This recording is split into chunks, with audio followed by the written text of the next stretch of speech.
Kalau tadi Profesor menyampaikan adanya evaluasi untuk undang-undang diskriminatif. Undang-undang diskriminatif yang seperti apa, Prof, dimaksud?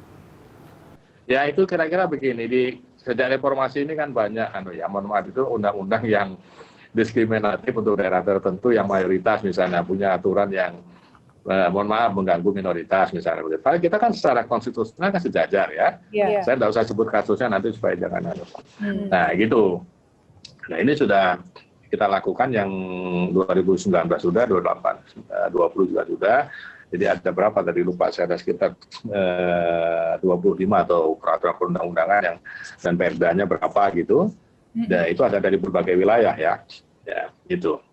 Yang kalau kita baca itu ada semacam diskriminasi berdasarkan warna tertentu di daerah tertentu begitu. Nah ini kita ingatkan kembali bahwa Pancasila ini kan setiap orang itu kan sejajar di depan hukum ya.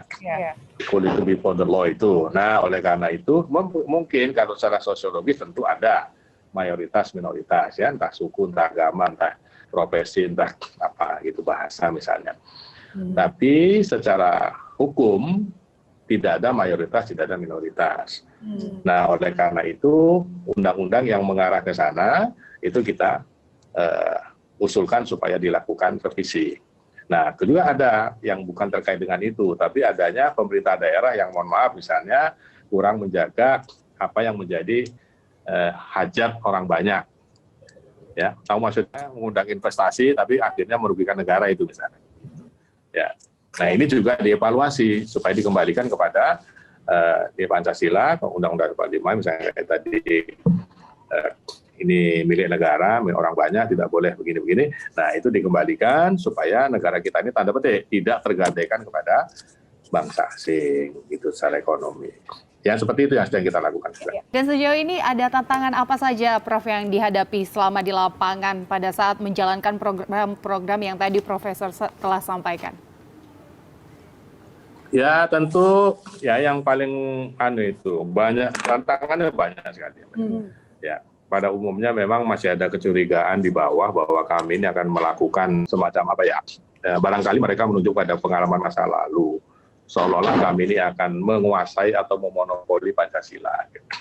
Nah di situ itu kecurigaan itu ada ya, tapi pelan-pelan kami bisa komunikasi begitu. Nah yang kedua juga yang sensitif, ini mohon maaf kalau sudah bersentuhan dengan agama, ini agak sensitif itu, ya. Nah di situ. Tapi ya kita sudah berjalan dan dengan beberapa kali di lapangan itu akhirnya terjadilah kesepahaman bahwa ternyata memang dalam hal tertentu kita ini harus berbeda. Gitu. Ya. Prof tadi mengatakan bahwa tantangan yang ditemui di lapangan adalah banyaknya pihak-pihak yang mencurigai bahwa BPIP ini untuk memonopoli Pancasila. Nah ini sebenarnya bisa dijelaskan, Prof, tugas dari BPIP sendiri ini apa? Sehingga masyarakat tahu sebenarnya BPIP ini bukan untuk memonopoli Pancasila.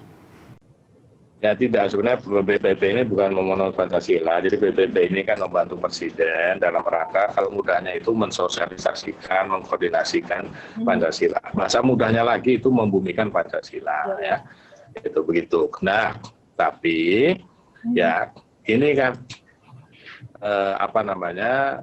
BPIP ini dibentuk setelah ada kevakuman begitu. Nah, jadi kira-kira secara politik begini, yang dulu meminggirkan Pancasila itu merasa ya terganggu kira-kira begitu. Nah sehingga punya anggapan atau mengira lah begitu BPIP akan melakukan monopoli Pancasila. Padahal sebetulnya tidak. Jadi kita ini maksudnya hanya ingin mengembalikan karena Pancasila itu adalah ya sumber dari segala sumber hukum di Indonesia. Pancasila ini pemersatu kita. Pancasila ini adalah worldview kita. Pancasila ini juga falsafah negara begitu. Nah ini harus menjadi perhatian setiap warga negara Republik Indonesia begitu. Nah itu biasa perbedaan-perbedaan itu nuansa pemikiran itu biasa ya. Tapi pelan-pelan juga sudah membaik karena kemarin saya baru aja rapat kemarin itu di media online macam di koran-koran dan sebagainya itu tingkat penerimaan terhadap PBB sudah sangat tinggi, sudah 87%. Artinya kesulitan itu sudah jauh menurun lah. Gitu.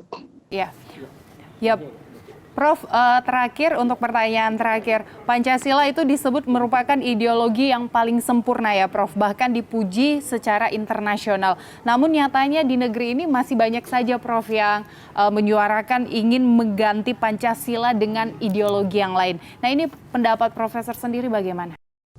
Ya itu saya kira salah satunya tidak memahami ya, dari segi kenegaraan itu tidak memahami. Yang pertama begini Mbak ya, di negara manapun maksudnya praktek hukum internasional. Pertama, revolusi yang menang itu memimpin. Maksud saya Pancasila ini kan revolusi melawan penjajah dan menang. Oleh karena itu kita harus memimpin. Itu satu, itu praktek dunia. Nah yang kedua, Pancasila ini dilegitimasi, ya, diabsahkan oleh hukum Tuhan tertinggi yang mengatur kehidupan bernegara. Namanya konsensus, bahasa Arabnya ijma, ya, kesepakatan, mufakat, ya.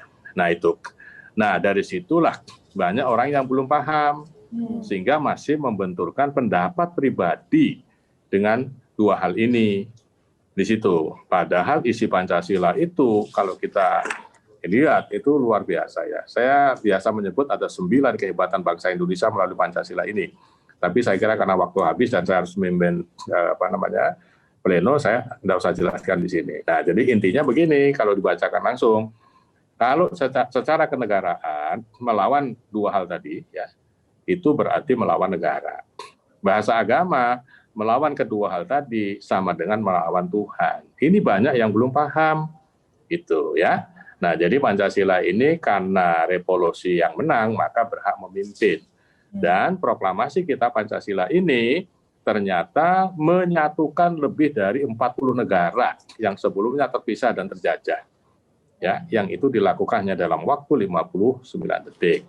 Nah, dari situlah kita bisa melihat ya kehebatan Pancasila itu ditambah lagi daya tahannya. Setelah ya bersekian lama itu masih bisa utuh, masih bisa mengayomi masyarakat yang kemajemukannya berlapis-lapis itu. Kalau ada perbedaan pendapat 1-2 itu biasa. Maksud saya kalau ada demo dan itu biasa. Tapi bangsa ini masih utuh. Nah itu salah satu bukti bahwa kehebatan Pancasila sebagai falsafah negara, sebagai pemersatu kita, sebagai ideologi kita, begitu. Iya, baik Profesor Yudian Wahyudi, Kepala Badan Pembinaan Ideologi Pancasila BPIP, telah bergabung bersama kita di Beat VVIP. Semoga saja memang masyarakat Indonesia lebih memahami lagi ideologi kita yaitu Pancasila. Terima kasih Prof atas informasinya. Terima kasih, sama-sama.